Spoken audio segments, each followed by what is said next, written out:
Hello and welcome to the Build With Baer Workshop. My name is Pat Baer and I'm here to build a model kit and a LEGO set, and most importantly, I'm here to hang out with all of you. I'm throwing the Bear Cave, the LEGO, the site, the tier 2 blue emote in the chat. If you are currently a subscriber, you can reply with those emotes if you'd like. If you're not a subscriber yet, you can say hi or use other people's emotes, or if you feel like being a lurker and you don't want to say anything at all, then you can just be a lurker. It's okay too. I think actually it's fine. I'm a lurker on a bunch of streams, and I get it. Aristofan is here. Hello, Aristofan.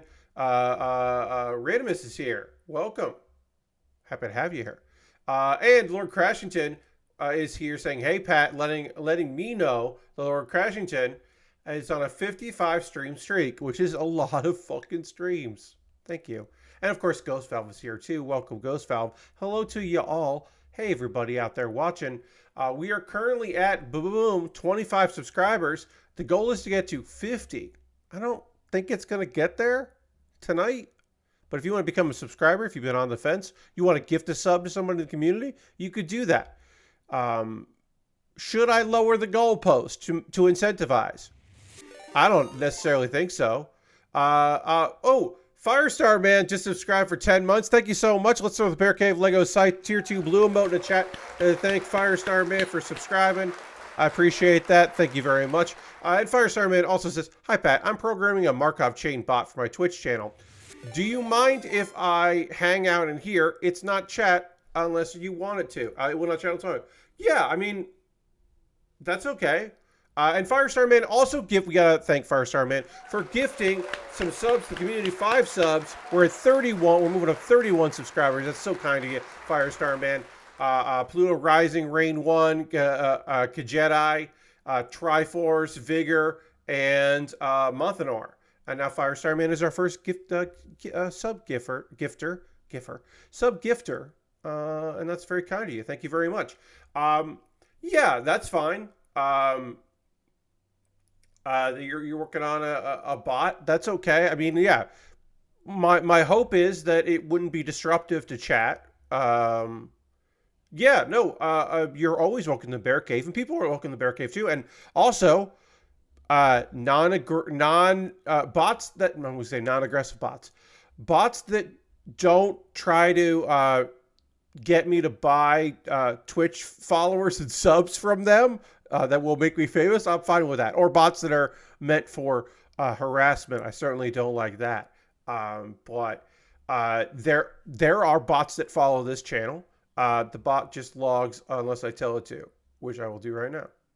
Yeah, I mean, like, link in bio, yes. For instance, we have Surrey bots, and we have Nightbot. And unfortunately, Stream Elements is still around. Even though I don't use Stream Elements anymore, I have been unable to get Stream Elements to go away. It's considered a moderator. It can't do anything because I don't have it connected to my Twitch account anymore, but it still shows up in my chat as a bot. And that's annoying, but I'll eventually be able to take care of that. But yeah, I got a Nightbot for commands, and I got Seribot for... Seribot is great because Seribot helps out a lot with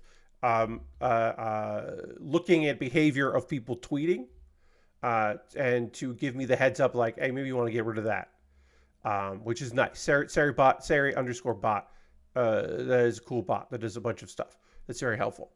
It also puts out a notice when I hit the add button. It generates a thing about a 60-sec ad break starting, or however long the ad break is, and then when it's over, which is nice for people to be able to see that. It's also, I think, helpful for people who are subscribers that don't see ads to be like, oh, an ad break is happening. Maybe that's why chat has slowed down, or maybe that's why people in chat are like, hey, oh no, I got an ad. There's a larger context about ads when it comes out there. My big thing is that, like, people have to run ads because to make a little bit of money. They don't really make much. It sucks. Subscribing is the easiest way out of that, or getting turbo, which also costs money, and telling someone who is giving you their time that you're going to be inconvenienced unless you pay money is not great. And I respect that and understand it. For me, the thing that I come back to is, at the very least, 3 nights a week, streaming cost me money. And then I recoup some of that money by having subscribers, which is fucking fantastic and unbelievable and wild. And I have a Patreon that feeds the thing as well. So I do lose money by streaming fairly consistently because I have to keep buying model kits to build because I decided I was a model kit builder. That was going to be the thing I do. And then once a week, it's either I spent a lot of money on a game and then I'll play that game a lot, or it's a game that like I got a code for on occasion, or it's a game that I put a lot of money into years ago, like the game I'm going to be playing next Tuesday, which does not cost me any money anymore because I played it enough. That is a free-to-play game that I have been free to play, I want to say, for like 5 years of the 10 years it's existed. I think about 5 years ago, I got good enough at Hearthstone that I don't put any money into it. It's pretty good. Firestar Band was big into IRC back in the day. It's actually what got me into programming 100 years ago or so. Nice. I totally understand that. Sometimes you just like want... I have a friend who right now is doing programming and coding because they got very good at figuring out how things worked. They wanted to understand how things worked that were frustrating with. They were like, is this program going to be broken because there's no way for it to not be broken? Or is there a way to make it run better? And why is it making these mistakes?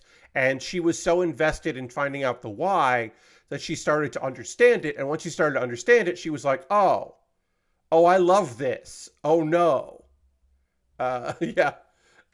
She is in my D&D group, and she has a job where she is not in the public eye, which whips ass for her. It's great. She's got one of them jobs where like having a social media account would cause, like, if she like opened up an Instagram page, that would trip on an alarm. It's one of them jobs. Yeah. Where someone would get annoyed. There'd be an email. It'd probably be a phone call, actually. Probably be a phone call.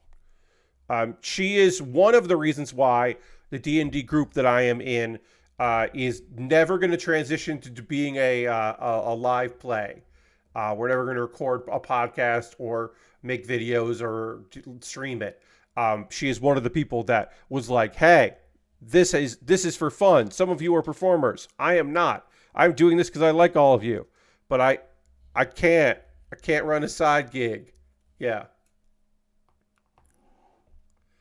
We're going to work on the weapons here. We're just going to get into the weapons. While we're talking about like Twitch, because we were talking a bit about Twitch, this is a quick little thing here. A feature that I have never used on my own streams, but I have done with other people on their streams, is leaving the service. On April 2nd, watch parties are ending. These were Prime Video watch parties. So for it to work, you would basically run a movie and then everyone could be synced and the movie would be running at the same time. It was like Netflix watch parties on the Xbox 360, only you could be a host and you could like figure out where your video feed is going to be, and you could talk over it. And it was a legal way to watch programs together.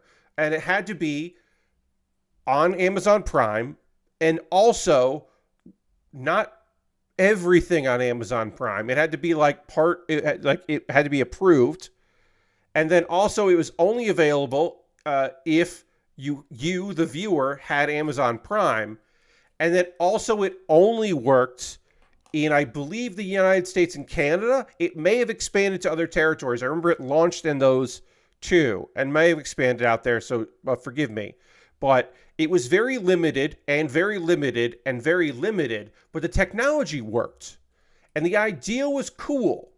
And it was, in a way, an attempt to answer the, how come you're owned by Amazon, how come Twitch isn't integrated more with Amazon? And it was certainly an experiment to do that. And their basic thing was they started in 2020, um, which makes sense. That's a good year to start that. Usage of watch parties on Twitch has declined over the years, so we're removing it and investing these resources in other features, is what they say. Now, what are those other features? We don't know. Could this also be that, due to the layoffs that Twitch has had, the somewhat numerous amount of layoffs that they've had, that they made the decision, well, we can't keep working on a thing that people don't care about. Now, could they have made people care about it more? Perhaps sponsoring some streams to do it. Doing if you do a watch party, you're on the carousel. Well, we're going to elevate people on the carousel. Of course, there would have been ways for them, if they had chosen to try to entice people to invest more time and energy in the service. And it's very clear, or in this one feature, and it's clear they didn't do that. And they have their reasons for not doing that, but it is clear that it was not a priority. The rare couple times I saw a stream do a watch party, I just left since I didn't have Prime. Yeah, Lord Crash did. And there you go, right? You see a streamer. I was about to say your favorite streamer. Any streamer. You see a streamer you like, and they are live doing a watch along, and you were like, "Fuck yeah, I want to get in on a watch along with this person." I remember that so-and-so rated them last month, and I thought they were cool. A Firestar Man watched a ton of watch parties. Nice, yeah. I think it depends on the community, right? Like, if you think that your audience is really, really invested in something like that, maybe you invested in getting Prime specifically, because you want to use the Prime token on somebody, but also a streamer you like or streamers you like did it a bit. I know there used to be a way to do that with Netflix on a stream. Yeah.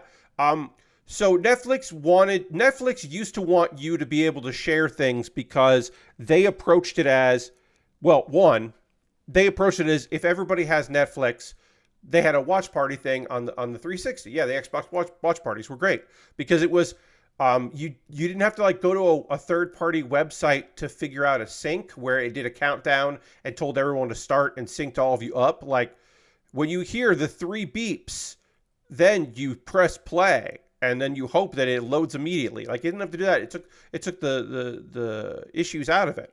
But for the most part, it just feels like not a lot of people used it because of the limitations that were present in the technology and the lack of support for it, right? And I understand it, right? Harold says Bezos has to pay for his Dong rocket somehow. And the thing is, right, like, I know I'm a broken record on this, and I know that some folks don't like to hear me say this, but you can't... Amazon owns Twitch, right? Yes. But and Amazon makes a killing in a lot of their businesses. They make oodles and oodles of money, some would say nefariously, by mistreating workers, by creating a website where people sell products, and then Amazon figures out what products sell well and then undercuts those to sell them and then rides that from one thing to another. And that fucking sucks. Yes, I'm not disagreeing with you. Amazon is really shady. But also, watch parties did not make enough people sub to Prime. Yes. Cloning products that catch on fire. Yes. And sometimes they are poorly made and are certainly worse than the originals, which they have then not delisted, but deprioritized so that you see theirs first. All of that. But the thing that I bring up a lot is, like, Twitch is a thing that they want to exist, and so it still exists.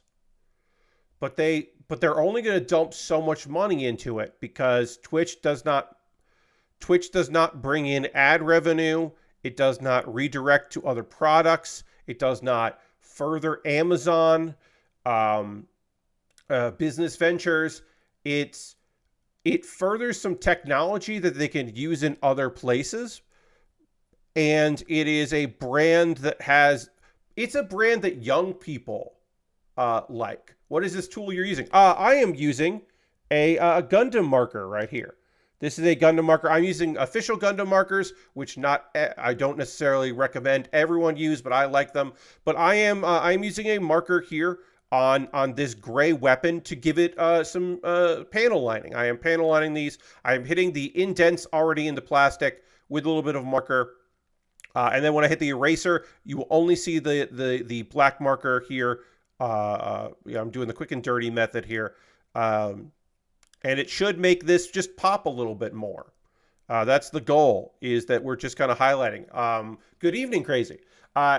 Markers are really great, especially for kits that are like white or off-white, to give you a little bit more of a comic book feel, or I guess in this case, a manga feel.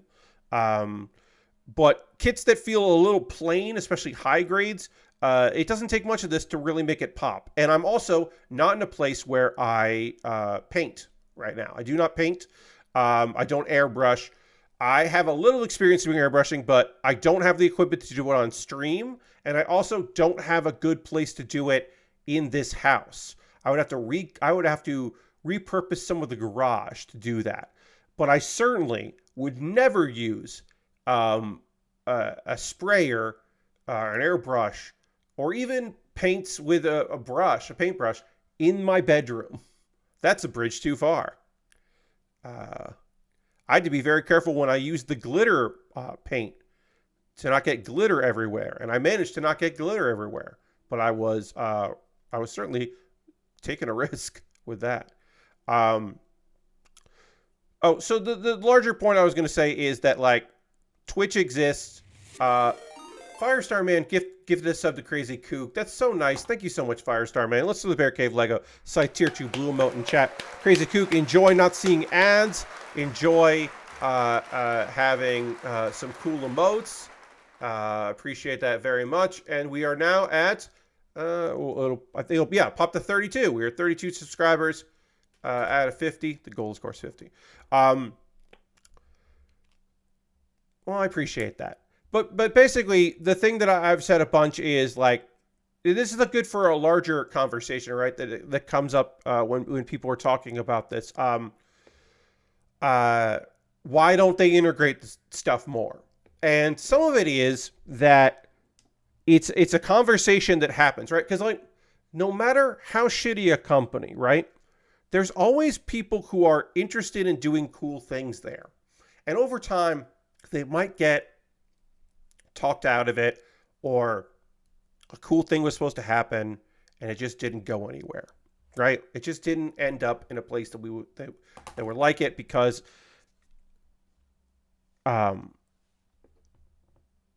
there are a lot of people at big companies that the easiest way to say it is it is their responsibility to make sure that money happens, money go up, number go up. But also, risk management, right? To do something cool that is only going to be cool isn't worth it to people who don't want to spend any money. That's what cool shit generally happens at private companies. People that are okay with failing, that can learn something from failing, that can experiment with failing. Or they're using investment money and they haven't done that before. So they're like, well, if I fuck up, I fuck up. I have other chances, because they're independently wealthy. They have they're spending their inheritance, so they can kind of fuck up. You know, they can just kind of go for it, and they'll see what happens. Sometimes stuff that work well together can't actually work with each other. Yeah, right? Because sometimes people are like, well, why aren't there more Sony video games based on Sony movies? Like, why don't, like Spider-Man is a Sony Pictures thing, and then there's a Sony video game.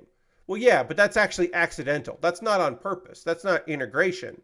That just happened. That's happenstance. Because the heads of Sony computer entertainment don't hang out with and talk with the heads of Sony Pictures. But they're on Sony, but they're not. They're competing for the same slices of the pie. They're not. They're not. They don't talk to one another. They don't hang out. It's not like it's not like that doesn't. That just doesn't happen that way. And even if it would, like, you could see a world where it makes the most fucking sense to do that thing, right? Like Disney, like Disney owns Marvel, and so like this company, like, so Disney shouldn't be working with Warner Brothers, like, or like a video game company that's owned by Warner Brothers. And it's like, yeah, they probably shouldn't, but also they don't fucking care. Because, like, they don't care that Warner Brothers Discovery owns that game studio. Okay. And that game studio might be like, oh, we probably can't do that because of things. But it's like, all right, whatever. Okay. It is a thing where, how should I put this? At a certain point, the conversation has to make sense. And it would be cool if isn't the beginning of that conversation that is going to make sense. And it sucks, right? Because you want there to be cool shit. And sometimes it would make fucking money. It wouldn't just be cool as hell. It would make sense and be great and would, like, energize communities, and it would get a cross promotion, and it would just, like, make fucking sense to do. Like, I remember people were like, oh, I wonder who decided that Jeff Bakalar should do stuff with Giant Bomb East. Like, I wonder whose idea that was. And I'm like, I'm going to go ahead and guess. No, I don't know if I'm fucking sure. I'm going to go ahead and guess it was Jeff Bakalar. Because Jeff Bakalar was, like, the guy at CNET that talked about video games and, like, liked Giant Bomb.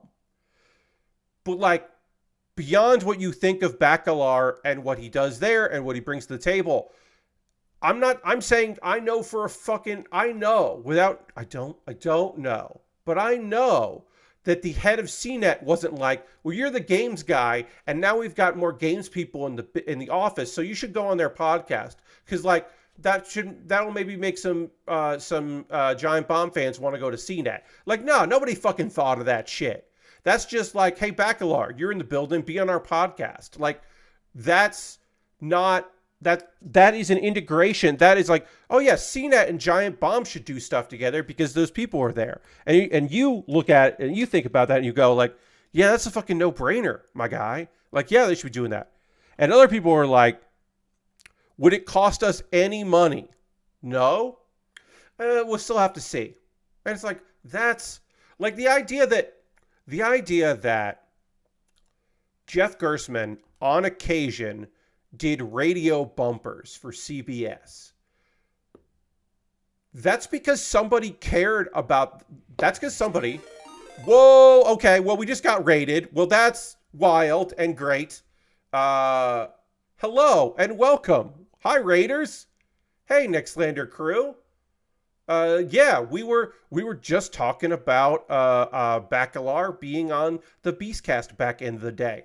Speaking of which, if you're going to PAX East, some fine folks from past podcasts and future podcasts from the top rope. Yes. From the top rope all the way to the floor. He's got to stop doing that. What are you doing? Stop doing that, Darby. Welcome. Yeah. Yeah, if you're going to be at Giant Bomb East, there's like a what is it? Like not a podcast, a panel with some of the Nextlander crew. Thank you very much for gifting some subs to some fine folks. I do want to say to the Nextlander folks that don't know me, or they might think like, I think I know who this is, but I don't really know. I'm Pat Baer. I build model kits and Lego sets. Yeah, thank you. Hit the follow button. Yes, appreciate that. I have been occasionally. I've been on one Next Later podcast one time. I was on the Ramblecast one time, which was very kind of them to have me on, and that was really nice. So yeah, if you're if you're on the feed there on the Patreon feed, you can look that up. See if you can listen to me talk about various things and things. This is the wrong. What's going on here? So we're working on a model kit. Hello, welcome. This is a fantastic model kit we're currently working on. It is. Hey, there was a reference to wrestling. This is the only model kit, as far as I know. There exists a possibility that there is a model kit out there that I don't know about. Aristofan just gifted 5 subs as well. Thank you so much, Aristofan. Welcome, Raiders. I hope you enjoy that. That's very kind. Appreciate that. We're currently at 42 out of 50 subscribers. The goal is 50. I shut up about that at 50. But what I was going to say is, I believe this is the only model kit that shares a name with a wrestler. And I say professional wrestler because he did spend some time at TNA Impact and was a tag champion there. Amazing Red. This is the Gundam Amazing Red Warrior High Grade. And Amazing Red is a wrestler. You may know him probably best from his time in TNA Impact. You may know him as Selena Vega's cousin and trainer. But Amazing Red did high-flying shit when American wrestlers didn't do that. Also, he owns Hog Wrestling in New York, independent wrestling promotion that occasionally spends a lot of money to have really cool wrestlers from other countries show up, but often just does their own thing. We're working on the weapons here. You have the Beastcast panel highlighted on your PAX East schedule. Hell yeah, Harold. I will not be at PAX East. I would like to go to a PAX this year. I have not worked on making that happen. Did I know that people that I love were going to PAX East? No.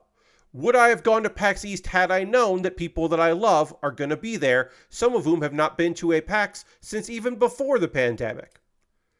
No, because it just doesn't work out for me this year. That's just not going to be a thing. In fact, peek behind the curtain, I did have a trip planned around this time, actually more in April, that unfortunately fell through. So originally, I wasn't going to go to PAX because it just wasn't going to work out, and I had this other travel planned, and then that fell through, which is okay. I was going to go... Oh, thank you for the follow. I was going to go and hang out in Philadelphia. I was not going to go to WrestleMania because those tickets are fucking expensive. But I was going to go to a bunch of indie shows happening that week, a bunch of independent wrestling shows. So we have 2 blades here. We got a gun blade. And here's the thing. Thank you for the follow. Appreciate that. I could go with the smaller blade, or I could go with the bigger blade. And I think everyone watching right now understands I'm going with the bigger blade. Well, that's so nice. Another gifted sub. We got a hype train coming. Giant Frying Pan, great username. Just gifted a tier 1 sub to Crystal Silence 420, which is also a good username. Yeah, we got a hype train going there. So, you know what? We haven't been doing this every time because I'm trying to say hi here. But I'm gonna play the applause. If you are a subscriber, you can throw the Bear Cave Lego Site Tier 2 blue emote in the chat. I'm just going to do that there instead of doing it every time. But that's usually the button that I press. But yeah, if you're a subscriber, you can throw there. If you've been gifted a sub, you get some cool emotes. You got to be Tier 2 to get that blue emote. And then Lord Crashing wants me to the dance button. Hey, for folks that are like, what's going on with that, Pat? I decided that the best use of channel points was that people could just spend them, and then I would press a button, and then dance music would play like this. And it's music that won't get me demonetized because I'm getting it, it's free use music, clearly made on a computer. No real instruments were made in this, but it's still good music. And then we got another raid, so I'm going to turn the music off. Shanks Kitsune just raided with a party of 3. Thank you very much, Shanks. I appreciate that so much. Welcome, Raiders. I'm Pat Baer. I'm not going to go through the whole spiel because you are the second raid of the night, and I appreciate that very much. If you like model kit building, Lego building, talk about anime, talk about wrestling, talk about video games. If you think the idea of someone on their way to being 44, talking about nerdy shit, and being mad about things that suck ass is something that you're into, welcome aboard. Yes, the computer is an instrument. When I said real instruments, that's not what I meant there. When I said real instruments, I should have said this was recorded just using a computer and not using, a guitar. It's using digital. It is a purely digital. I am drawing. That's a great observation there. It is allowed. So this is a Gundam marker. This is the black one. I have gray and I have brown as well. What is this for, Pat? This is. Oh yes, no, Galactic Cat. That was not a dig. That was just like.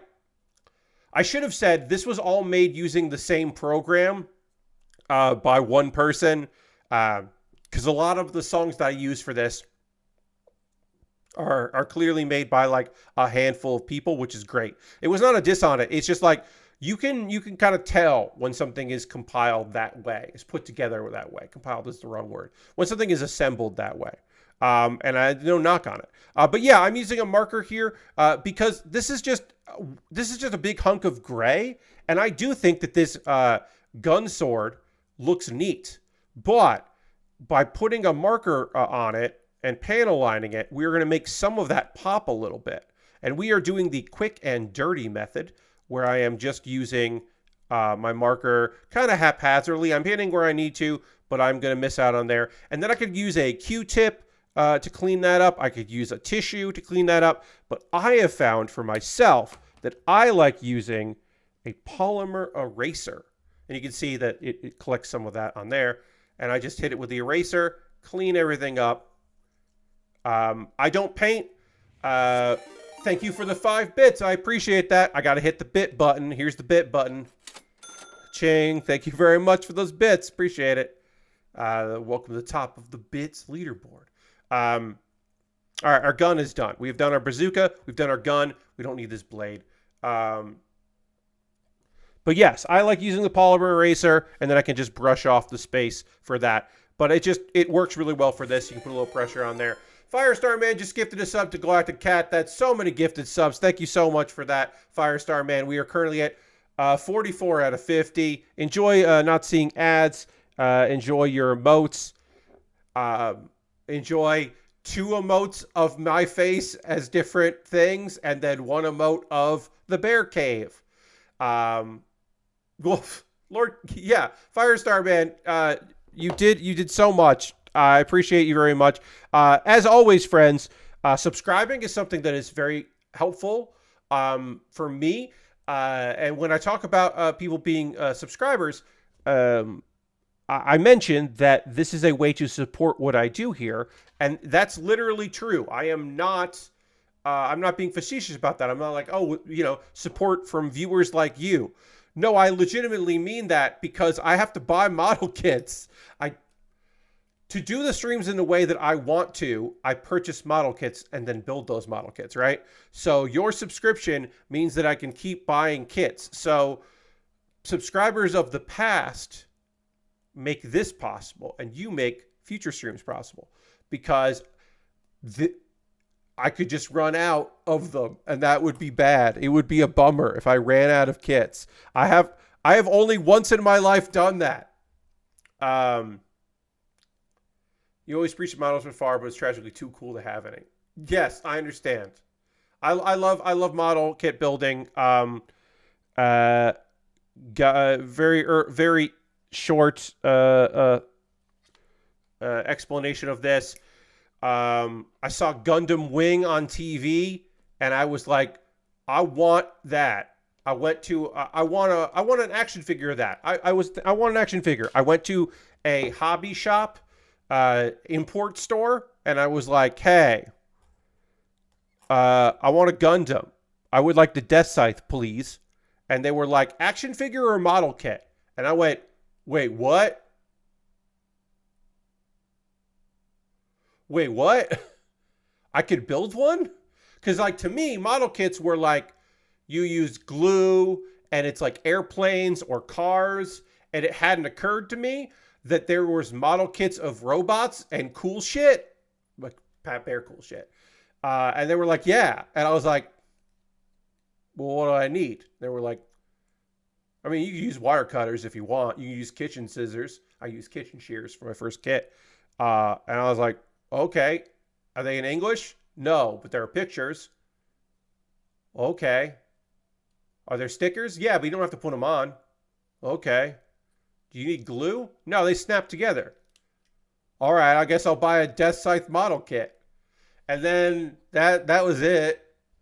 That was kind of it. It was just like, oh, all right. I guess this is a big part of my life now. And then I stopped doing it because I moved to New York and had no money and I had very little room. My first computer desk, which I had for like 5 years in New York, barely fit my monitor and my keyboard. It was like a really tiny, like it was like that. Like my monitor stuck out over the desk. And it had it basically held my tower, my keyboard, which barely fit. My mouse was on, I bought a attachment that hooked onto the edge of my desk so that my mouse didn't have to be in my lap. And then that thing just decided it wanted to fall apart constantly. So I just kept having to fix that. And so I didn't have that. My first tiny apartment, several tiny apartments, I never had room. And then eventually I ended up at a place where I had some room to build. And then as I've said, ship model kits, that kind of thing. And then as I've said on stream before, I wanted to get back into it. And I wanted to do something with streaming because I had, I did live performances in New York and loved that. And I was doing panels at conventions and I wanted to do more stuff online. And Austin Walker had done like a goof for like, I believe Christmas, like a Christmas goof thing for Giant Bomb, where he was like a Gunpla builder. And I was like, because I knew that people built model kits on stream. I was aware of that there were people making that stuff. And I was like, oh, I should do that. That should be the thing I do. Why wouldn't I just build model kits? Why wouldn't I do that? And then I started doing that on stream. And I started as once a week. And then it became twice a week. And then twice a week plus a bonus stream where I didn't build model kits. I played games, and then 3 times a week. And that is still my schedule. And we have not grown enough, or I have not felt the growth enough to justify expanding more than that. And in fact, probably don't need a stream like this, but whatever. It's still really fun. Yes. Yes. Well, at some point I realized that I needed emotes because I got affiliate a month in, and that's not too surprising because I had steady viewership, right? Like 3 months in, I had steady viewership and I was on a schedule. And that's actually, if you wanted to become an affiliate, this is my advice for you. Obviously, having a base level of viewership on every stream, that's important. But really, getting to affiliate is having a set schedule and sticking to that set schedule. Thank you for the follow. Appreciate that. That is the most important thing on getting to affiliate status. And so I got affiliate and I was like, oh, now I need emotes. And Xandra, Xandra, I love so much.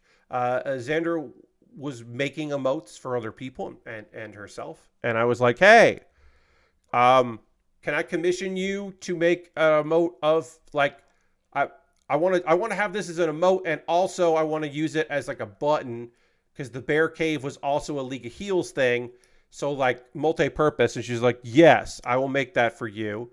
And then she's made all of my emotes, and they are generally just like, here is a thing that I would like to see in the world. Was like, oh, I kind of need to make myself as like a Lego guy, as a minifig, because I think that's a funny idea. And then I was like, oh, I kind of need to make myself as a, I mean, like, I guess it would be the Death Scythe if I was going to have to pick something with the Death Scythe. And then for a long time, I didn't have any more emotes. And then I wanted to make the Death Scythe emote available to everybody. So then I made the Super Saiyan God Super Saiyan, because I was not Goku because that's of course Dr. Tracksuit Super Saiyan Goku. But when we did the Dragon Ball themed League of Heels, and I can't believe I didn't post that on the League of Heels channel in honor of Akira Toriyama. I should do that. I should really do that. Should really post that. I can't believe I didn't, and also can't believe that Aaron didn't. We both really goofed that one up by not including that for West Coast wishes. But yeah, I mean, like, I don't know. It's a weird thing to be like, hey, I'm in there. Firestar Man, thanks for hanging out. Appreciate it. Thank you for all of the gifted subs. It's incredibly kind of you. And of course, also the Giant Frying Pan and Aristofan for those gifted subs. I appreciate that very, very much. But yeah, I don't know. It's a fun thing where my face is on art that a person made, and then I get to use that to promote what I do here, and that is a weird little thing. I did not think of that when I conceived this stream happening. This stream, as I said, is a combination of me wanting to build model kits, me wanting to stream, a good goof from Austin Walker, and possibly the most important thing, a shower thought. Build with Baer Workshop. What would Build with Baer be? Well, model kit building was the first thing that came to me.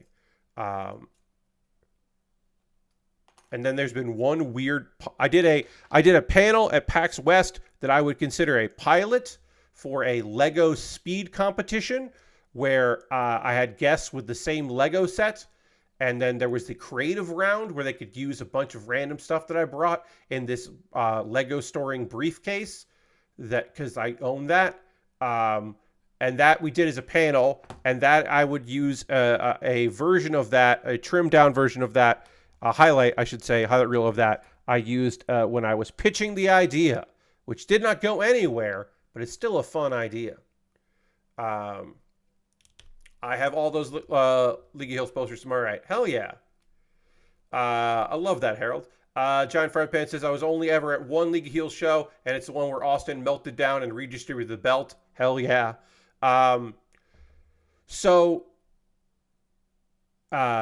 Build with Baer Workshop probably couldn't be the name of anything that made money because of rights. So we would probably use Hanging Out with Pat Baer, which was the name of my podcast that does not exist on the internet, that did for a very brief period of time when I thought I wanted to make podcasts. Turns out I don't want to produce interview style podcasts. It's a lot of work, and I had to do it to find out I didn't want to do it. You know what I mean? I had to go through the motions of it. And it turns out, yeah, I don't actually want to do that shit. But Hanging Out with Pat Baer would be the name of it.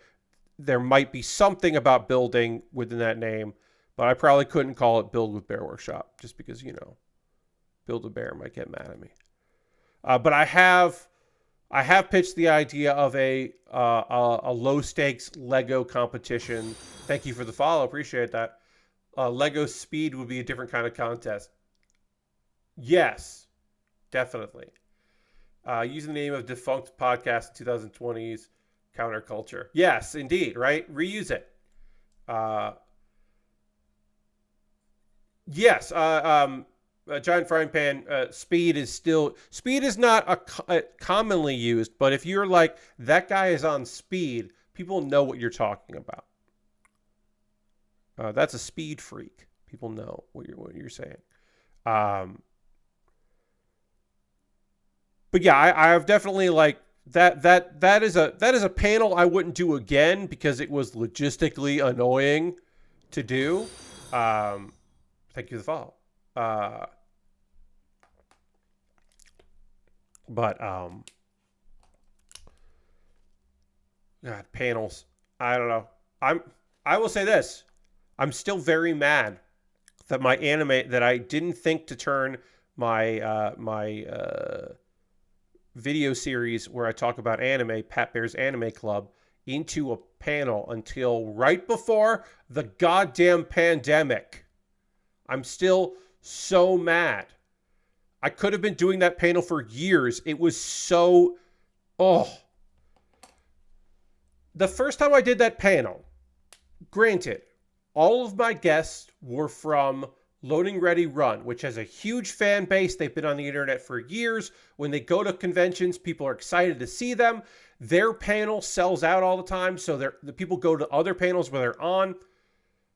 And granted, I also have an audience. There are people who are interested in the panels that I put on, be it comedy or otherwise.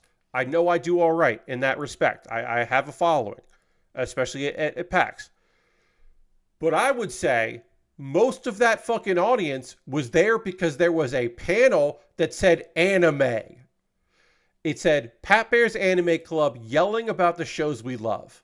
And I would say the majority of that audience was just there. Oh, there's an anime panel at PAX. And I was like, God fucking damn it. I could have been doing this for so long. Because of course there'd be people that wanted that. Because I was doing a positive show about the things that people like. And like mentioning a show. Be like, I want to talk about this show. And there would be like a handful of people who were like, ooh. And then there were people who would be like, I've never had a panel before where so many people took out their phones to take screenshots of my PowerPoint. Because there are people that are just like, I want to look at that. That sounds exactly what I want to see. But there'd be some people that'd be like, yeah. And then like, I don't know, I mentioned like one show in like our like wrap up. I was like, oh, and you should check the show out. And then one person just went, yes, in a way. And it was so loud. And her voice resonated. And it was that thing where I just pointed at her and said, like, I'm sorry your friends won't watch that show that you love. Because that's what that sound was. That sound was the acknowledgement that someone else liked the thing they liked because they couldn't convince their friends to give it a shot. I know what that sound is because I've made that sound when like I was just like hanging out talking about something. I'll tell you the example. A podcast about bad movies that I like. The Flophouse. Funny guys. Been doing that podcast for years and years. They're just talking about whatever. Randomly, one of the guys just goes like, well, you don't want my music opinions because I'm just going to tell you about Adarashi Gakko. And I'm like, Adarashi Gakko? Why does Elliot... well, one, of course fucking Elliot... If he's like, oh, new music? Well, I like these weird Japanese girls that have intricate dances and are idols, but also anti-idols. I was like, of course Elliot likes them, but also I like them. And I don't feel like I've ever convinced anyone to check that band out. And it's just like, yeah. I felt like seen in a weird way that really felt great. And I think like, that's what Pat Bear's Anime Club is. And we've done virtual ones. I did, when PAX went, PAX Online happened, they did, instead of PAX West, they did a digital PAX West, and then they did PAX Online instead of Unplugged in 2020. And I did both of those, and I did Pat Bear's Anime Club live for that, even though it was pre-recorded, but whatever. And it worked because it was an excuse for me and my friends to talk about anime, and that, you know, that rules. But it didn't work because not enough people like were there. Nobody was there live. And I'll do that panel again someday. Will it be at PAX? I don't know. Will it be at another convention? Who's to say? because the other thing about it is it's a panel that I can do at any convention, basically, especially the yelling about shows we like. The other variant of it is the shows that made us queer, which is the other version of Pat Baer's Anime Club that I have pitched for a couple queer dorky conventions,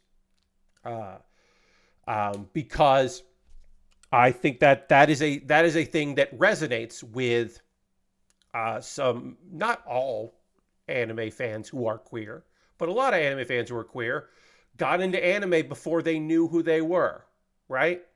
So like Sailor Moon might be a gateway anime to exploring those things because maybe some of the characters resonate with you in a different way. It could be like a character that you were like, oh, why am I so interested in this character that is outside the gender spectrum that I find myself interested in? Oh, did I learn something about myself? Or you may see a character that you relate to in a way that you're like, oh, wait, that's me. Like, anime can do that for folks. And so I have wanted to do that panel, and someday I will do that variation of the panel. But also I could just do yelling about the shows we love, because that is also a thing that is universal. But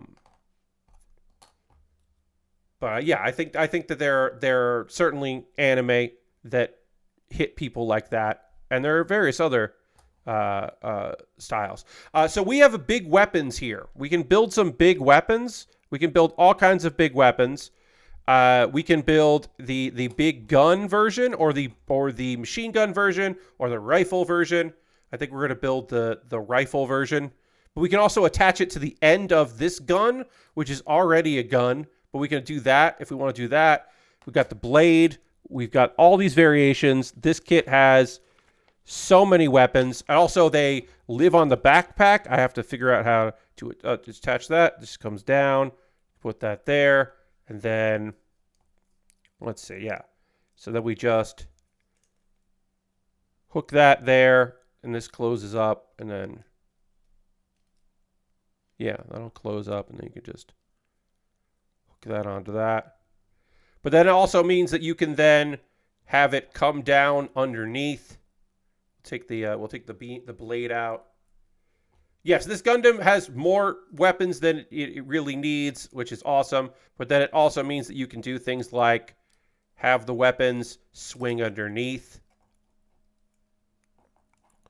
which is, I think, great in theory, and I think in practice leaves a little bit to be desired. But the idea that it can just kind of ride underneath there and then hook in, again, doesn't necessarily nail it 100%, but it's very cool. And then we'll have to do that with the other weapon as well. Let me look ahead to the instructions here. Yeah. Various weapons, various guns can do all this stuff. Do all that. You just kind of customize how you want to do it, and then this will do the same thing. That goes good like that. So this is from, I believe this is from the manga for Build Fighters. I want to say it wasn't on the TV show. It's part of the extra media, but this is under the Build Fighters brand.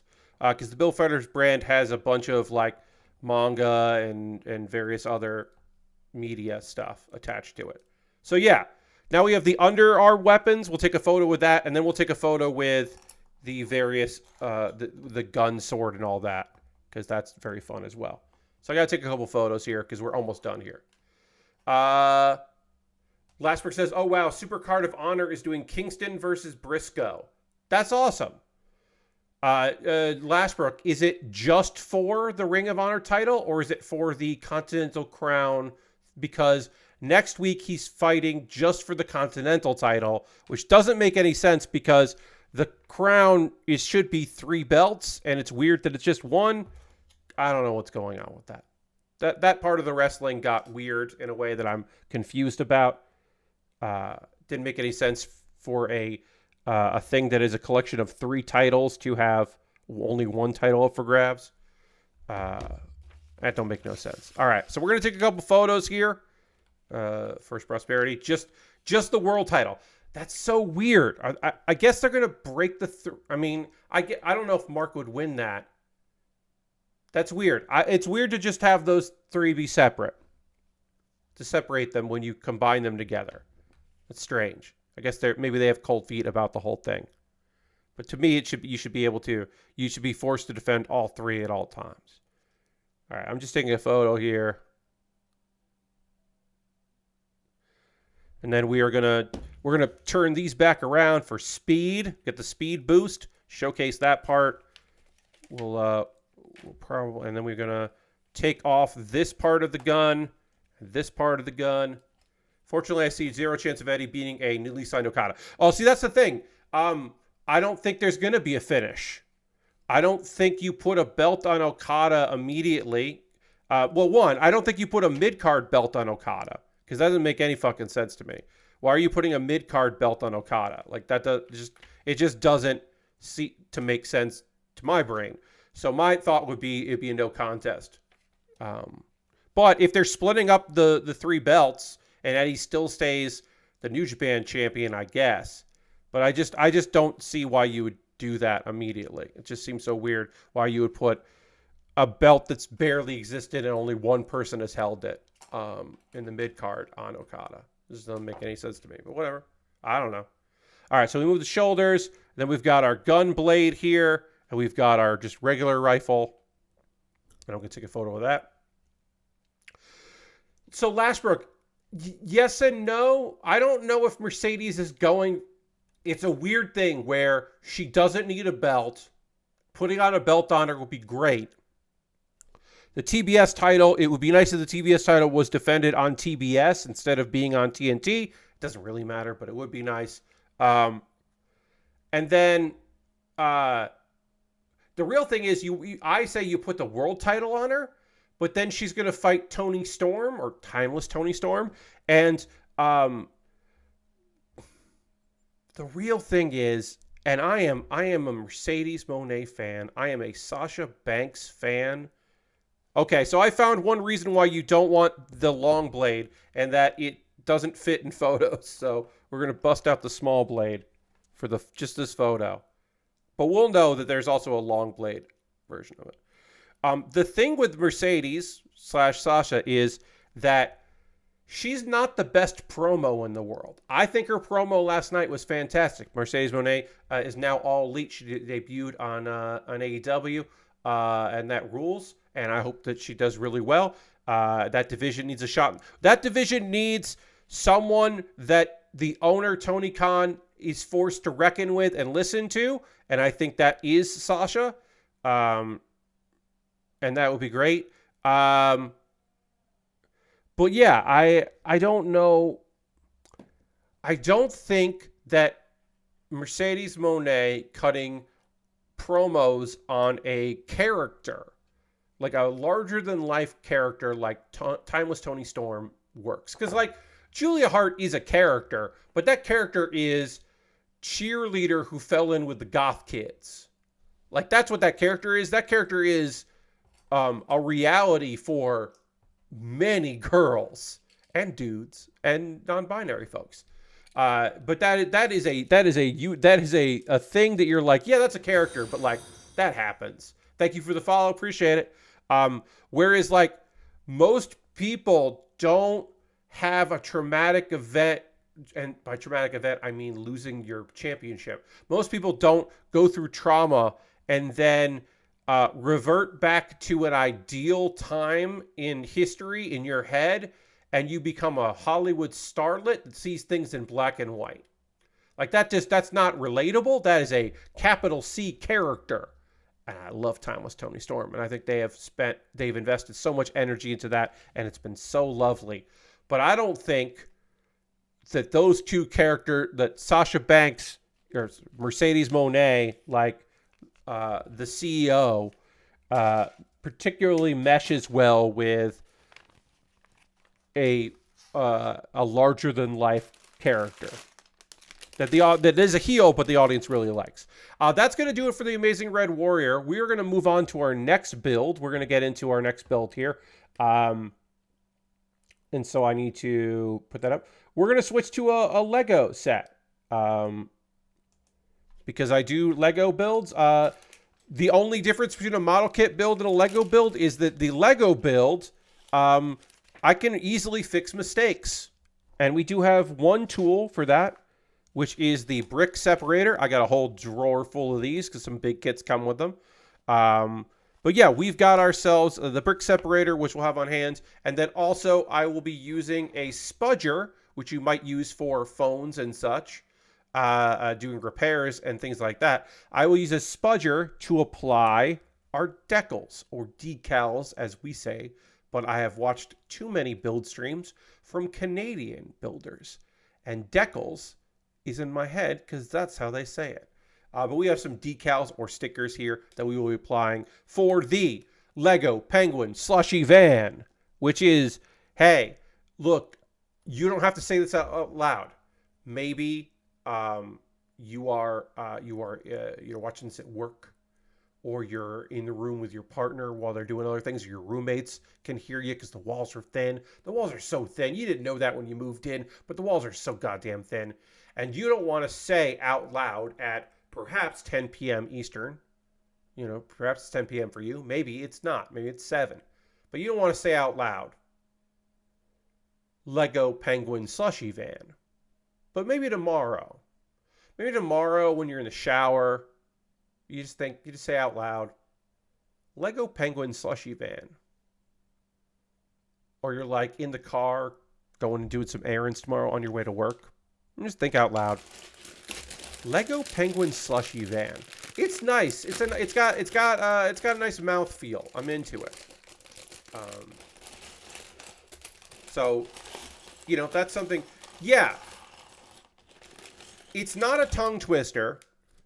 There are elements to it that don't fit right and feel a little off when you're connecting the dots to them.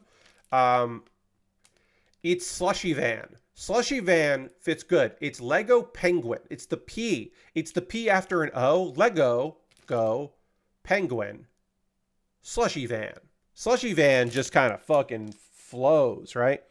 So I am opening both of these things, both the bag and the bag within the bag, and bag 1 here. This is a about 200-piece kit. There will be a couple extra pieces because LEGO does this right. The number one thing for doing it this method, yes, to Alexander Hamilton, yeah. LEGO Penguin Slushy Van, just you wait. My number one thing for doing Lego is make sure that there are no Lego pieces stuck to your bag. So I inspected both bags there. I have bag 2 as well. We'll get to that. Then we are going to do some separating. We're going to knoll. And knolling is just a way to separate our parts. Some people believe in the spread out method or the bowl method. They will empty a bag into a bowl and they will just hunt and peck. I am not a hunt and pecker. I am a separator. I'm going to separate by color, and then I'm going to do something like this, which will just reduce the size, the shape of that. I know that I have 2 2x6s, and I can find those right there. But really, there will be only so many identical pieces like that or like this. It's really about the color, because that way, if I'm like, oh, I need this version of blue, because there are so many different versions of blue here. I believe I have 3. Right now I have 2 different versions of blue. There might be a third one. There is. I have a third one because one's a teal. It's a teal, actually. But yeah. But to me, it's very satisfying to just go through and, oh, this is the other person. This is the kid. These are kid legs because they don't bend. These bend because they're adult legs. The kid legs are smaller. But yeah, knolling and separating by color just makes life easier. I used to be just dump it out there, push it all together, have a build surface in the middle, figure out as I go builder. That used to be my style. That doesn't work for this. It doesn't work for complicated big streams. It's just not gonna work out. How does that work? This just goes like that. Yeah, it just goes like that. Not actually holding the slushy, but it works. I always had so many 1x2 tiles with teeth marks on them in my youth. Yeah, so I used a butter knife. I used a not sharp knife to just kind of it was a wedge, right? It was a knife, but it was a wedge to just kind of wedge in there to get what I needed. And then when I started getting the brick separators, it's just like, oh yeah, this is exactly what I want for these scenarios. Just makes life so much easier. And then the satisfying thing of just looking at a pile of the same color and being like, oh, I know exactly where these pieces are. So yeah, I'm just separating by color right now. Just knolling it all so that I can easily find them when the time comes. I can just look over and go, oh, that's where these are. And then I'll just kind of separate by color here. This should be a pretty fast build. I imagine I will finish this on Saturday. We're not going to get too far into it tonight, but I figure my next stream on Saturday, if I'm dedicating the whole stream to this, I'll be able to get it all together, including knolling the second bag. Because I have some space here, but I do not feel like I have enough space to do like a ton of Lego all at once. And it's easier, right? That way you're not borrowing from future parts. This is a thing that used to happen when I would do like a 500 piece Lego set. I would open up like 3 or 4 bags, and then I would make a mistake. I would grab like a light gray instead of a dark gray, but that light gray wasn't in bag 1. That gray was in bag 5, and so I was borrowing from the future. And then when I would look for that thing that I need, all I had was like the wrong color because I did it wrong before, and I wouldn't have made that mistake if I had known, if I had only had the parts in front of me. I still make mistakes, don't get me wrong. The brick separator is still incredibly valuable for things like this, but I don't make as many mistakes as I used to when I would just have like empty all the bags. Have a good one. Thanks for hanging out. Appreciate it. Tell me you don't steward a cat with the tell me you don't steward a cat, leaving Lego pieces out overnight. Yeah, so I do not have a cat in this house. Oh God. Okay, so this minifig, this kid minifig has 2 faces. The I'm happy and slushy van. Penguin slushy van. Penguin slushy van. So we're going with gasping Penguin slushy van. We got to go with that face. You got to go with the incredibly, unbelievably excited face. But yes, I do not have any cats around here, so I can leave these. When we're done with the stream tonight, there'll be Lego that I have not assembled yet, and that will go. I'll just condense it into a pile here on my desk, and that way I won't lose it because I'm not transferring them anywhere. Thank you for subscribing. I appreciate that so much. We're currently at 44 subs. I'm going to hit the old sub applause sound there. That's so kind of you. Thank you so much for that. We are so close to hitting our goal of 50 subscribers. If you want to become a subscriber, you want to gift a sub, you want to subscribe yourself, you're more than welcome to. Hey, I will say this, friends. Thanks for sticking around. Not statistically, you are all above average. I'm not going to get hard on the math. I could get hard on the math. I'm not going to get hard on the math. But statistically, folks don't stick around on raids this long. I gifted a sub. You did that too. That's so nice of you. Thank you so much. Halogen17, enjoy your subscription. And thank you very much for that. That's very kind of you. But yeah, statistically, people don't really stick around too long on raids. They usually check it out. I believe the average is like 15 minutes. And obviously, more people than y'all showed up. But the fact that, a good chunk of you stuck around is very, very kind. And I appreciate that. We are going for another 45 minutes or so, and then we will raid as well. We always end with a raid. And if you came in here from the second raid that happened, I appreciate you as well. Thank you for that. But we'll also raid, because I do end every stream with a raid, because we want to support. And the thing that I like to say is, well, I appreciate that. Thank you very much. A thing that I'd like to say is that I care about the people that you're going to go. Whoever we go and raid, it may be a game you've never heard of. It may be a streamer you don't know. Might be someone that's not related to anything except that I think they're neat. But the thing I can tell you is the people that I raid are they're good at being streamers, and their community is great. So if you do vibe with them, if you're like, I've never heard of this indie game before, or oh, I didn't know that people did this kind of streaming, or like, oh, is this like Stardew? What is this? Like, you, at the very least, if it's not your jam as far as a game, the streamer is good and the community is solid, because I think that's really nice. Yeah, because like I occasionally interact with people who I don't like, because that's life, right? I've been very blessed that the people that I have worked with, who I have found to be not awesome, have been people who I don't work with in this capacity. That's like other work, right? Hello, Vicky, welcome. But as far as like streaming goes, this kind of shenanigans, like I'm not doing it for clout. Like raids to me aren't about like, oh, well, I'm going to take us to this person so that I get a shout out from this famous person. Like that's not my jam. My hope is that you, the person who is stuck around for me, will enjoy the next thing. And then maybe the streamer will shout me out and someone will check me out. Because they'll be like, oh, they didn't just say thank you. They engaged with me. Oh, Xandra. It's like, oh, I don't know. I like watching Arthur Geese play games because he's thoughtful about what he plays. But Arthur's like, oh, you should check out Pat if you like model kit building. Oh, I didn't know that was a thing that people did on stream. I'll go check that out. Like, it's like that might be something. And then maybe I'll get some people that want to check me out from that. But for the most part, it's not necessarily about winning that. It's about like, I want y'all to have a good rest of your night.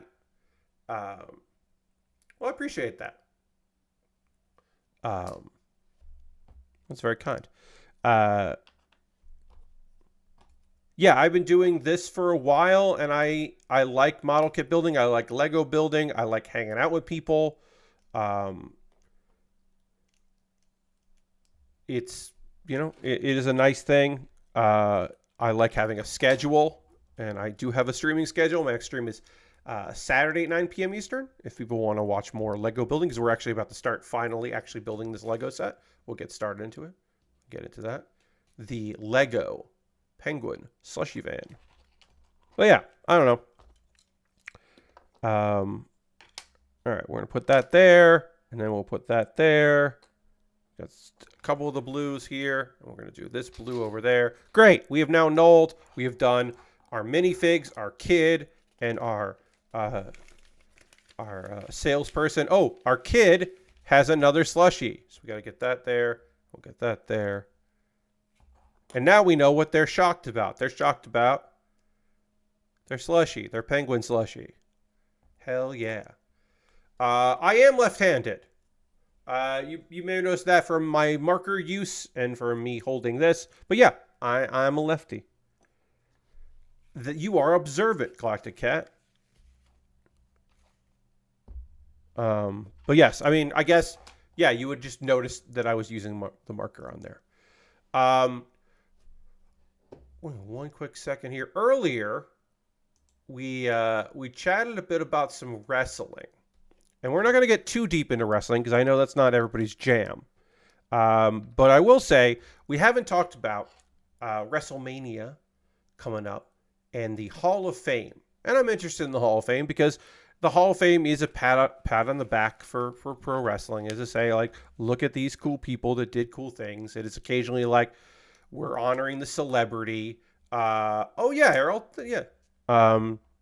It is, we're doing this. We're looking at the past. We got this person who has now gone on to do other things in wrestling, besides wrestling, to come back so we can honor them. It's stuff like that, right?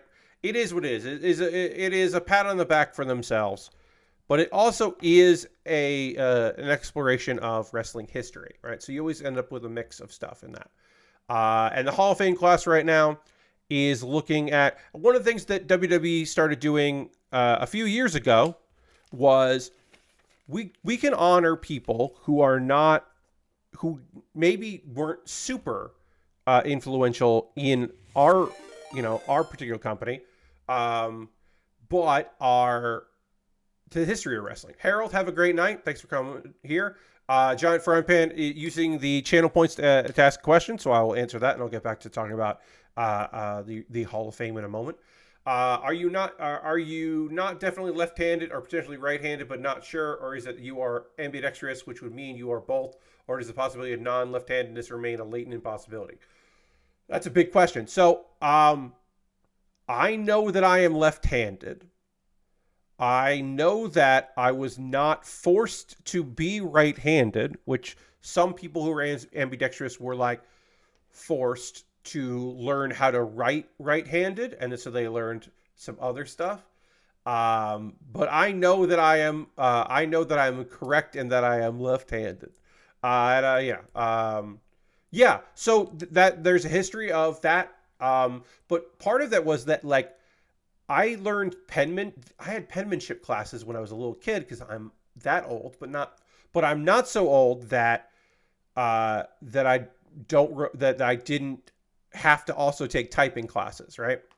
Or maybe not, brother. But yeah, I didn't have to put in like the effort to learn how. My penmanship was bad because I was just not good at writing.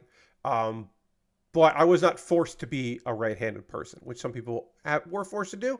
But yeah, jumping back to the WWE stuff and the wrestling. So the Hall of Fame, they recognize like, oh, we can have people in here that maybe didn't necessarily work with us or didn't get famous working for us, but still mean a lot to the world of professional wrestling, which I like. So we're getting some of that this year. Already included in the inductees from an individual, Paul Heyman, who, of course, currently the wise man, the advisor to Roman Reigns, but who has been a promoter in his own right, notorious promoter in many ways, but pushed the envelope in the independent wrestling scene, made a go of it. Television, has been a writer for WWE, a commentator for WWE, actually excellent commentator for WWE.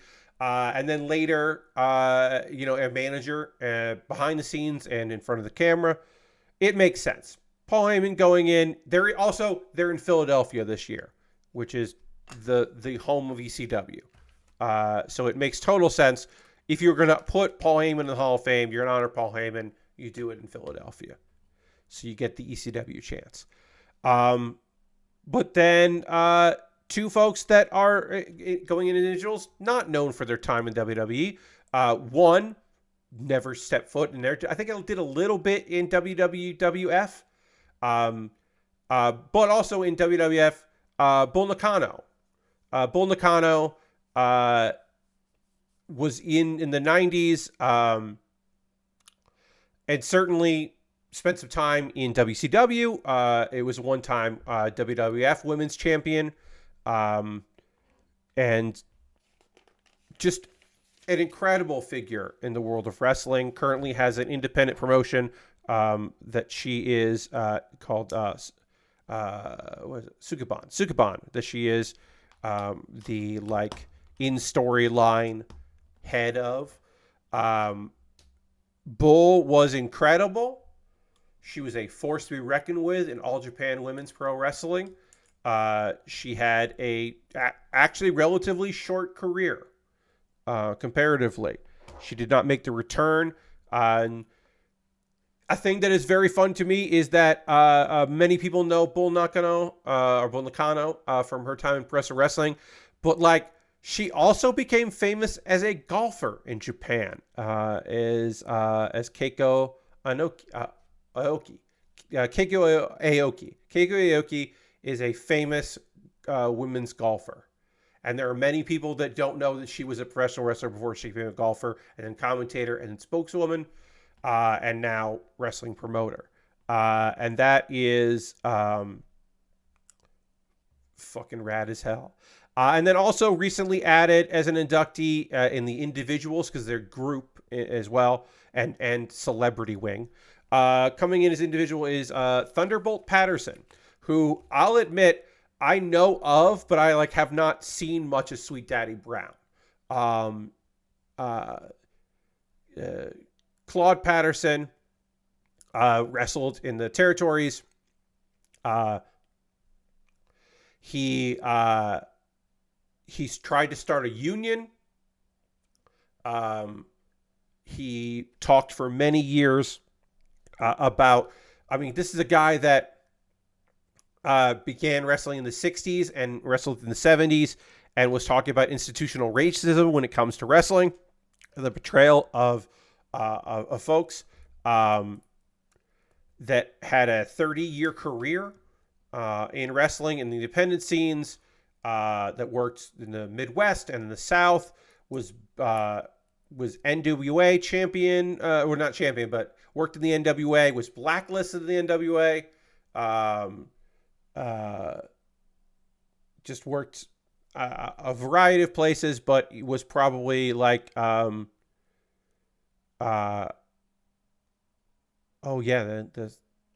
worked in big time wrestling and worked outside of the territory system. Retired in 85, but then kept wrestling on and off, and then eventually fully retired in 94. And yeah, he was just excuse me, I'm going to drink a little water. He was a labor organizer back when that was, wrestling has never wanted there to be a union. But at that time, they very, very, very much did not want that to be the case. And him going to the Hall of Fame is awesome. That is an unexpected addition. This was the 60s and the 70s. So we're talking about a large black man in the 60s and 70s, professional wrestler, talking about unionization and institutional racism. He wasn't talking about in your face racism. He was talking about no, there are things that you are yes, I also think you are a good person, but you have been raised in an environment where you have behaviors that you don't question because you come from good people. He was talking about good people racism, not lynching. And that's ahead of his time, we'll say. Yeah, some real shit. Some the JYD does everything you want, but you've never considered him for the NW Championship. Junkyard Dog, beloved, right? But you'd never put the world title on him, right? Because you would say, oh, he's got too much of a gimmick. But you could take away some of that gimmick. You could make him a world champion. And if he was a world champion, you wouldn't bat an eye about it. But you'd never make him a world champion. You never consider it.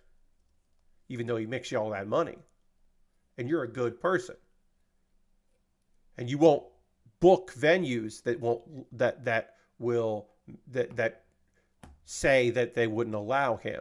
You'd book the venues where you could use him. But you wouldn't make him a world champion. It's just shit like that. Thunderbolt Patterson being included in this. Again, it's a fucking Hall of Fame run by a gross company in terrible times that is a thing to promote themselves on the back. But also, it's cool to be recognized for the work you do. And then the U.S. Express are entering. This is the 40th WrestleMania. It is the 39th anniversary WrestleMania numbers. There's no WrestleMania 0, but whatever. They're honoring the U.S. Express, who were in the first WrestleMania, and it is cool that they are going in. The U.S. Express is Barry Windham, who has previously been inducted as a member of the Horsemen, the Four Horsemen, which is weird that it was Barry. Barry Windham, excellent member of the Horsemen, but not who I think of when I think of the Horsemen. This is because Ole Anderson fucking hated the WWE and F. He just hated them. And Ole Anderson fucking hated everyone, but specifically. And then Mike Rotunda, who was a NWA World Television Champion and Tag Champion. And he was a 3-time WWF champion, but not with Barry Windham. Barry Windham and Mike Rotunda, the U.S. Express, they were at the first WrestleMania. It makes sense to honor them. The Rotunda family has suffered numerous losses throughout the years. They are not to the level of the Von Erichs as far as tragedy goes, but when you hear the name Barry Windham and Mike Rotunda, you might think of a wrestler whose real name was Windham Rotunda to honor both sides of his family.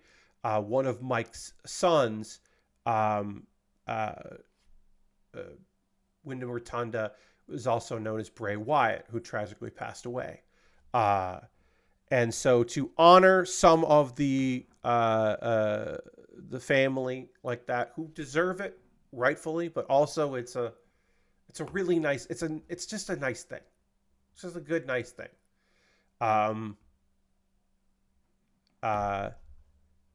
You probably know Mike Rotunda as IRS. The unfortunately full name but Lawrence Michael Rotunda, you probably know best as IRS. That because that gimmick fucking got him over. But he married a Windham, making him brother-in-law with Kendall and Barry, and then also another guy who married a Windham, Blackjack Mulligan. But yeah, he has 3 kids, Bray Wyatt, rest in peace, Bo Dallas, and then one child who is not a professional wrestler. But yeah, they're going in. That rules. And then into the celebrity wing of the WWE Hall of Fame, because they have a celebrity wing. One that feels weird, and I know you're saying, Pat, I don't understand what's happening here. Why is this happening? Yes, Erwin R. Shyster, unfortunate name there for IRS. Muhammad Ali is going into the Hall of Fame. He was the special guest referee for WrestleMania 1's main event. So that alone, him being the special guest referee for that, you honor him in the Hall of Fame. He's in the video game this year as a playable character, which is fucking weird and fun. I have not played as him yet, but he is in there. And that is weird. But the thing is, that's not his only toe stepping into professional wrestling. Because he had a wrestling match. He had a wrestling/boxing competition, a shoot match, supposedly, with Antonio Inoki. Called the War of the Worlds. It was a huge event because Antonio Inoki, for better or worse, thought that wrestling could bring about peace in the world, and that through the medium of wrestling and the universal truth that it's cool when good guys beat bad guys and bad guys are fun to boo. Inoki thought that wrestling could bring people together. So when that wrestling event happened in Korea, the collision in Korea, in North Korea, Muhammad Ali was the guest of honor. Because Muhammad Ali also thought that was cool. Yes, WWE Hall of Famer Antonio Inoki, indeed, yes. So that's all of the ones we know now. There will be a Connors Award, or the Warrior Award. There will be an employee of WWE that does work. That can be somebody who does work with children or in charity. That is somebody that has used their influence. That can also be just an outstanding employee a longstanding member. So there was somebody of that that award inducted, and then there will be there is rumors that Bray Wyatt might go into the Hall of Fame this year, since his family's all going to be there. We don't know. That's rumors. The one that some people are saying is definitely going to happen. These are the dirt sheets, the wrestling dirt sheets, are saying somebody that we think is going to be inducted into the Hall of Fame is going to be supposedly Leah Maivia, who is the grandmother of Dwayne "The Rock" Johnson. Dwayne Johnson is now on the TKO board, and he's involved in WrestleMania. So there's talk that his grandmother might go in there, the wife of High Chief Peter Maivia. That might happen. That now Leah Maivia, in addition to helping her husband run a promotion, took over the promotion in Hawaii after he passed away. Was it a successful wrestling promotion? No. Did it put on some fucking bangers? Yes. It put on some goddamn great events. So despite the fact that she was not necessarily a successful long-term promoter, she did make a difference and bring in some great acts and support and further some Hawaiian acts and Samoan acts that were in Hawaii doing their doing the wrestling, as well as bring in some big names from the U.S. because outside of some shenanigans, continental wrestlers loved going to Hawaii and going to Puerto Rico.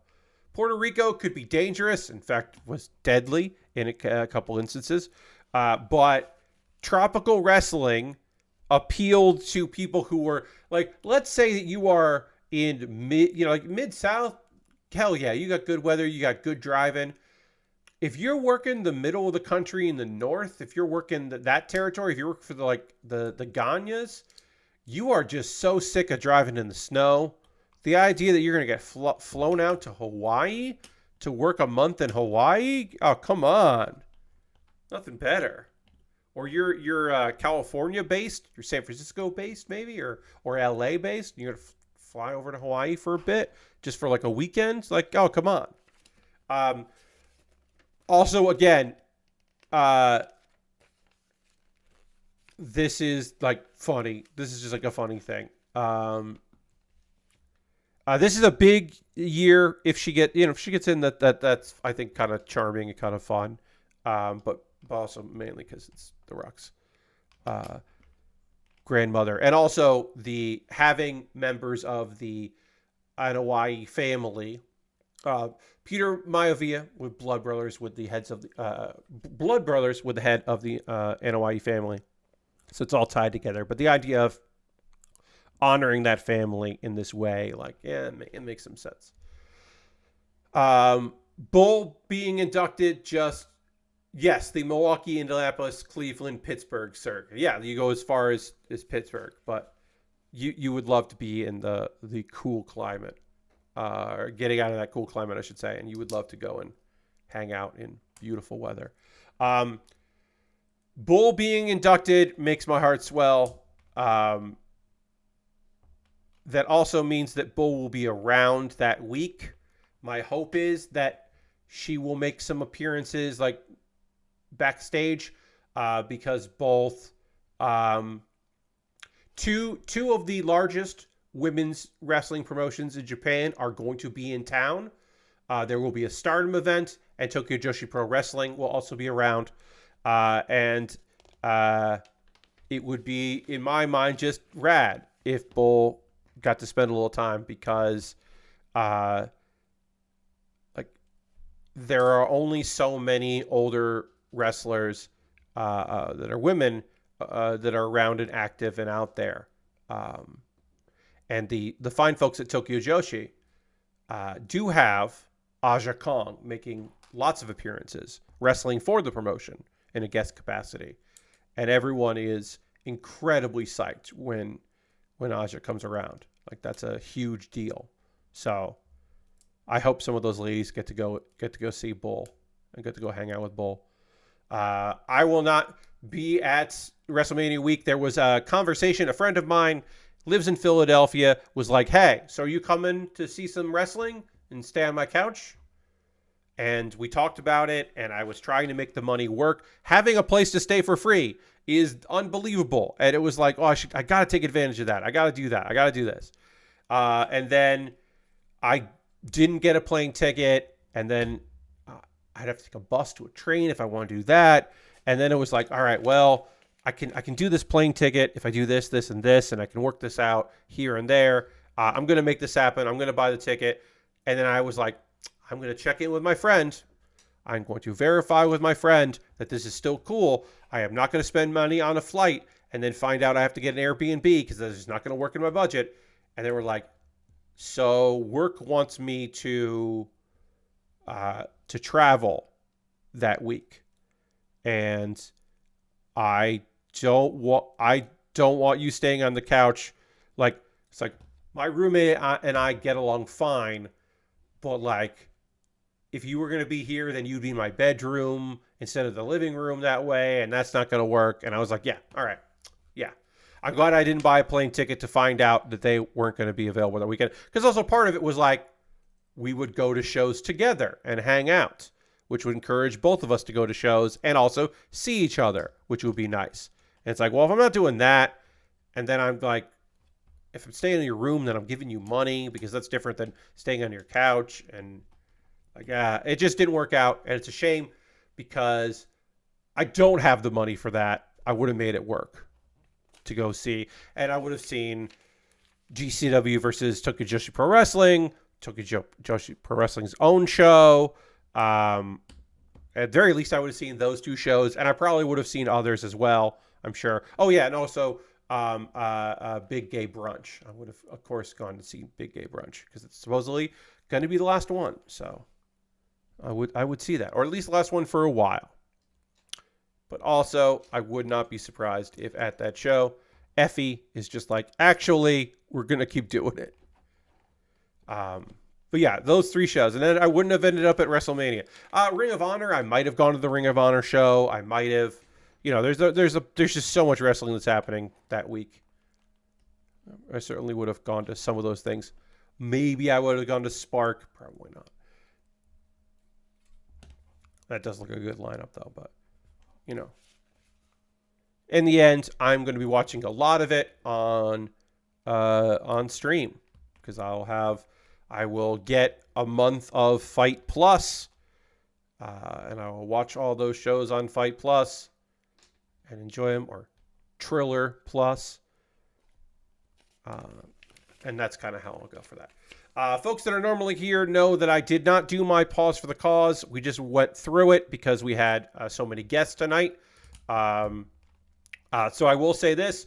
If you are a fan of what happened here tonight, if you came in on the raid, you decided you want to hang out, and you decided to see what's up, hit the follow button if you haven't already. So many people subscribed tonight, which is wild.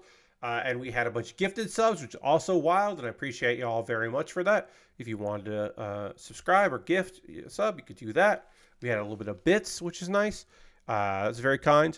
But mostly, it's just like, thanks for hanging out. We got a little time left in the stream. We're not going to... Yeah, Galactic Cat. So, at a certain point, people decided that, like, hey, a bunch of wrestling fans are coming to town for WrestleMania, and we're from this town, so why don't we put on a show?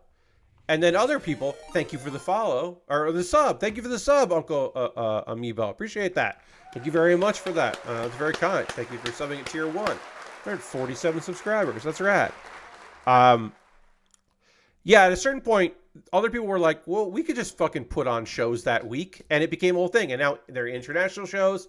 There are a bunch of small shows that happen all in the same venue, like back to back to back. It became this like whole thing where it becomes Wrestle Week. And it's wild. And it's like a cool opportunity for a lot of different smaller companies to kind of band together.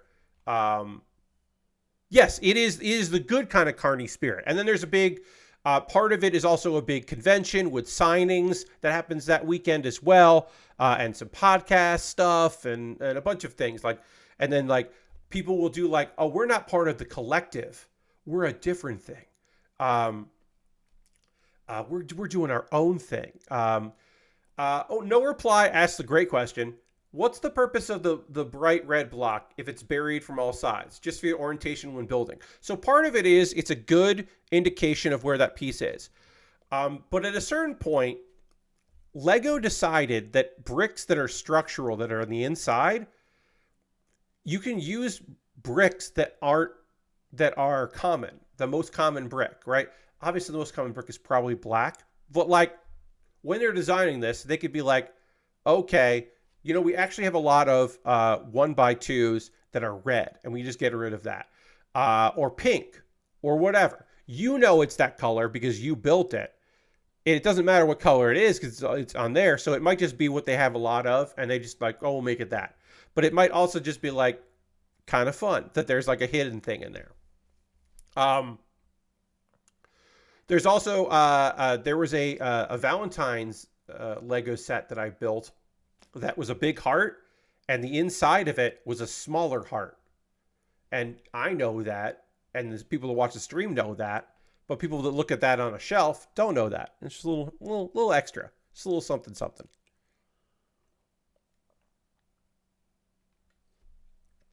But yeah, wrestling seems to, that wrestling week is fun. There's just a lot of stuff that's going on, and I am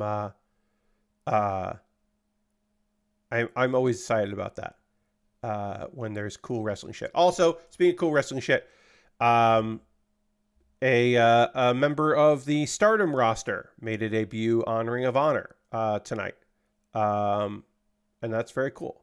Let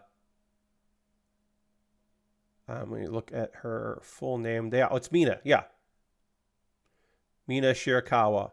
Wrestled against Anna Jay on Ring of Honor, and that's just cool. That's just fun. I like that. I like when companies work together. It's nice. Yes, Galactic Cat. You certainly could. You certainly could put items in there, if you wanted to. All right, we'll put this here. We're almost done with bag one, so I'm definitely going to finish this during my next stream, which will be on Saturday, as I said, and then I will most likely get started on the next thing that I have. So I'm going to have to put a poll out for my patrons, my $10 patrons over at Patreon, get to vote on what I build next. I give them a couple options here's what's in my backlog, and then they vote on the thing they'd like to see me build. And they chose this. I have I gave them 2 model kits and this Lego set as options from my backlog, and they were oh, build that thing, build this next, and I'm happy to. That is a fun thing, the opportunity I have there to allow that. But yeah, I got a Patreon. It's fine. Well, I appreciate that. Happy that folks are here. But yeah, I do have a second bag, and I will most likely just know that. We're starting to see the penguin's face. Oh, yeah, I can turn it so you can see. We're starting to see the penguin's face. You can see, the photo of the van for reference. It certainly has some height to it. But we're starting to see this pengy right there. The Penguin Slushy van. I do have some other stuff ready to go. One last bit of gaming news. You'll probably hear this on some gaming podcasts you listen to. I do talk about gaming stuff on occasion here when we are chatting about things and things. But I will just quickly say a unexpected thing happened in the world of video games.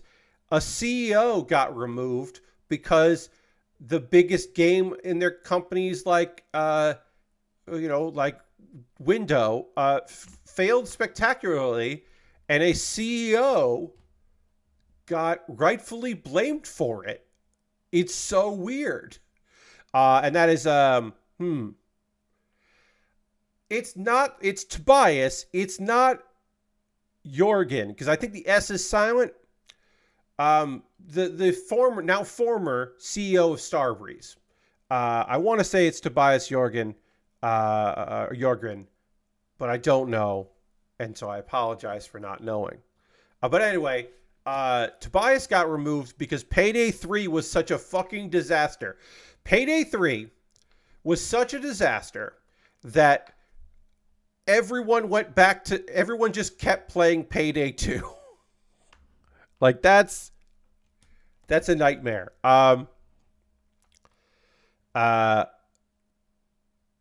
Most days Payday 3 has around 400 active users, according to SteamDB. And right now, Payday 2, on any given day, has at least 25,000, which is not a lot. It's not a lot. But a lot of people play Payday 2 and probably switched to Payday 3, and they were just like, actually, fuck this, and then it just didn't keep going. So apparently they were like, Starbreeze board is like, we need different leadership. So they installed a temporary CEO while they look for a new full-time one. And that is kind of wild that they did that. A whole lot of games. Yes, and you're right, Galacticat. I should say that. While 25,000 active users on any given day isn't huge, considering how old Payday 2 is, to still have that amount of players, that is kind of impressive. My guess is that we will see the my guess is the next Payday will not be numbered. It will have like some kind of name after it. That's my guess. That's what they'll end up doing. The matchmaking didn't work, and the servers didn't work at launch. And then also at launch, the PS5 version wasn't the most up to date, so they sometimes couldn't play a game that they, even if they could get the servers working. It just didn't work.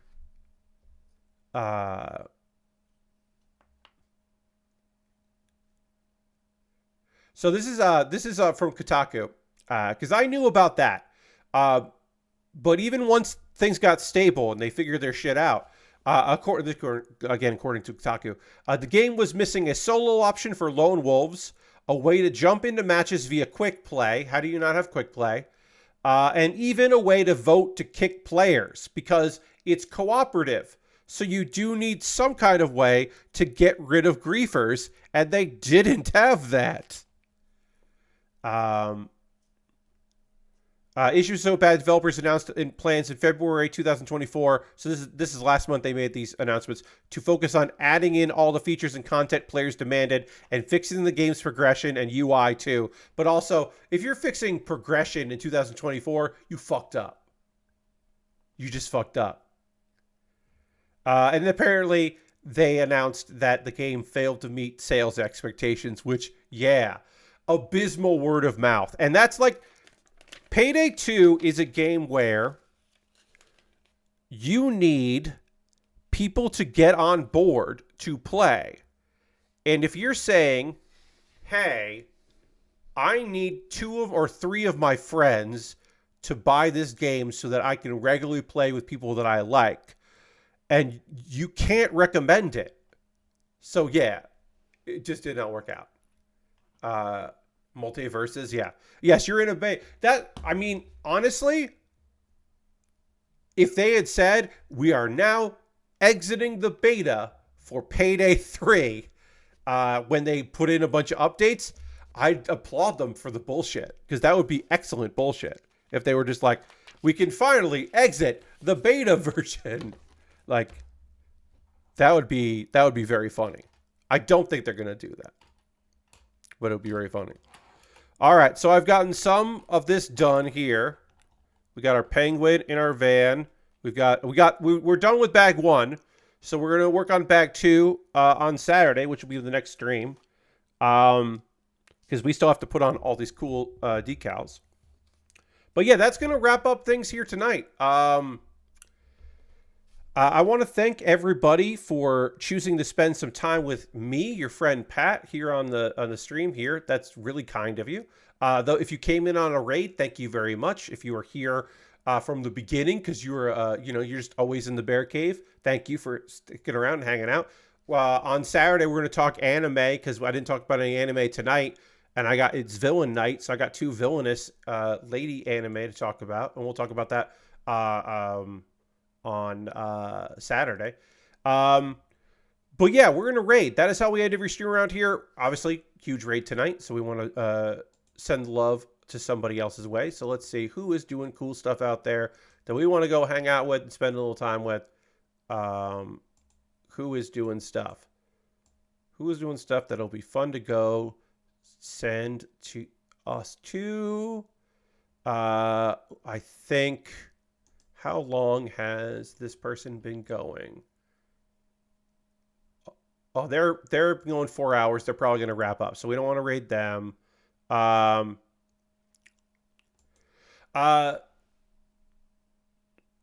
My friend Matt is playing, aka Wiggins. Wiggins is taking a break. We're not going to go raid Wiggins. Wiggins is cool, but Wiggins is taking apparently a break, so we're not going to go raid him. There we go. Arthur Geese is playing Banishers: Ghosts of New Eden, which is so much a goddamn Arthur Geese game. Like a game like Banishers: Ghost of New Eden. It's like, yeah, that's a Arthur game. So we're gonna go raid Arthur. I hope you'll come along on this raid. We'll find out what this game is. We'll hang out. Thank you for everybody that came in on a raid from Nextlander. Appreciate you very much. Or from Sin's stream. Thank you for that. I hope you all have a great rest of your night. I hope you'll come along on this raid because Arthur's good people. Yeah, I'm glad you all had fun. Thanks for being here. I'll see you on the next one. Goodbye, everybody. Goodbye, goodbye, goodbye, goodbye, goodbye, goodbye, goodbye.